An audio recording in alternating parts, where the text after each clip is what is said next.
আমার ভালো লাগছে। আমার বাড়ি যে আসলে নেত্রকোনা, সেটি আমি আমার রাজনৈতিক জীবনে আসলে কখনোই এটি কেউ জানতো না, প্রকাশ পাইনি।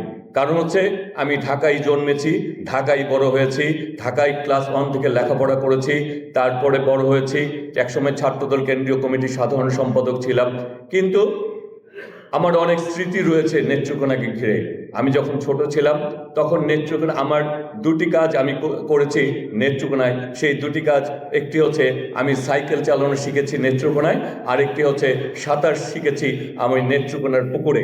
সুতরাং এই দুটি কাজ যখন আমি মনে করি তখন আমার ভেসে ওঠে যে আমি আসলে সাঁতার, এবং আমি মনে হয় নেত্রকোনা না গেলে ঢাকায় সাঁতার শেখার সুযোগটা পেতাম না, সাইকেল চালানোর সুযোগটাও আমি পেতাম না। আমার নির্বাচনের সময় আমি যখন সাইকেল চালিয়েছি তখন সবাই মনে করেছে যে আমি সাঁতার এবং সাইকেল কিভাবে শিখলাম, কিন্তু এর পিছনে অবদান রয়েছে সেই নেত্রকোনার।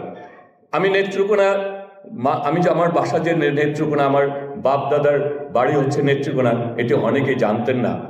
কারণ হচ্ছে এখনও আমি নির্বাচনে আগেও নেত্রকোনা গিয়েছি, বড়ও গিয়েছি, চুপি সারি যাই, চুপি সারি চলে আসে, কিন্তু নেত্রকোনার মানুষের প্রতি আমার যে ভালোবাসা এবং গভীরতা রয়েছে তা মনে হয় এখানে অনেকের বেশি গভীরতা এবং ভালোবাসা রয়েছে।